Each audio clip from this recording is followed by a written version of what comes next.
Grabe ang bagong player ng Lakers, ang lakas maglaro sa ilalim, masyadong physical. Pero bago yan JJ Redick, ibabalik ang paggamit ng tubig lineup sa mga paparating na mga laro ng Lakers. Sinabi nga ito ni JJ Redick sa naging practice ng Lakers ngayong araw. Nasa ngayon ay medyo malayo pa nga daw ang Lakers sa big lineups na yon.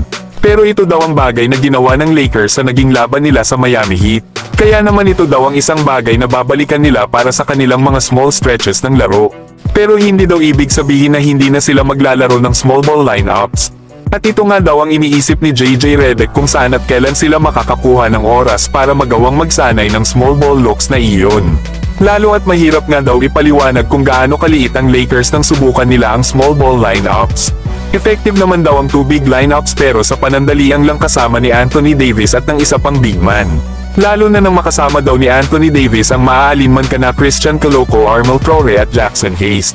Ay wala daw sa mga lineups na ito ang merong positive net rating. Lalo na kapag kasama ni Anthony Davis si Jackson Hayes na meron nga silang net rating na magkasama na negative 16.7.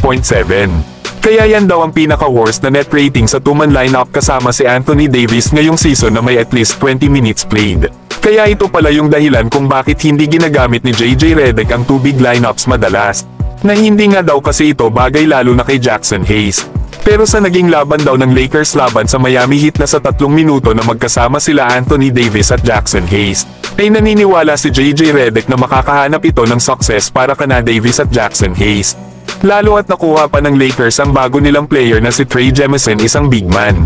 Ito nga ang player na kinuha ng Lakers kapalit ni Quincy Olivari sa kanilang 2-week contract. Sa ngayon ay binabalak na ata ni JJ Redick na gamitin ng madalas ang 2 big lineup sa katauhan nitong sila Jackson Hayes at Anthony Davis. Habang backup centers naman sila Trey Jemison at Christian Coloco. Malaking bagay nga daw itong si Trey Jemison sa pagkakadagdag nito sa Lakers. Simula daw kasi na magka-injury sila Christian Wood at Jackson Hayes, ay sinalo na ni Christian Coloco ang mga trabaho ng nasabing dalawang big man ng Lakers para maging backup center ni Anthony Davis. Kaya naman ay asahan na daw natin na magagawang mamanage ni Trey Jemison ang iba sa mga trabaho ni Christian Coloco. Magdadagdag nga daw si Trey Jemison ng another body at physical player sa kanilang kupunan. Ang maganda pa daw nito dahil nga sa sinusubukan pa lang ng Lakers na gumamit ng 2 big lineups, ay may pagkakataon daw ito na makasama si Anthony Davis. Na minsan naman daw ay solo itong big man na depende na nga lang daw ito kung sino ang available nilang big man. Pero obvious naman daw na si Jackson Hayes talaga ang kanilang backup center.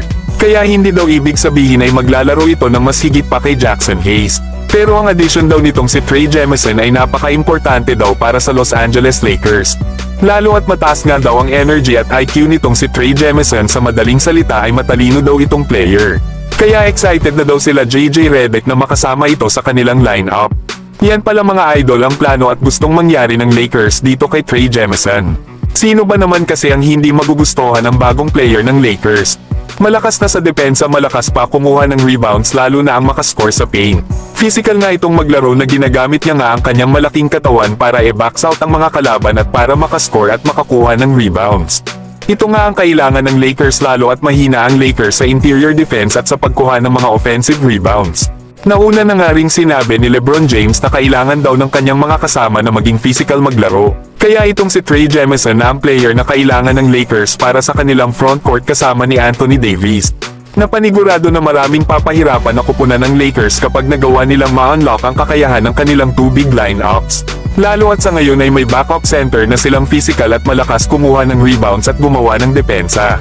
Pero kayo mga idol, excited na ba kayo na makita na maglaro itong si Trey Jemison gamit ang jersey ng purple and gold?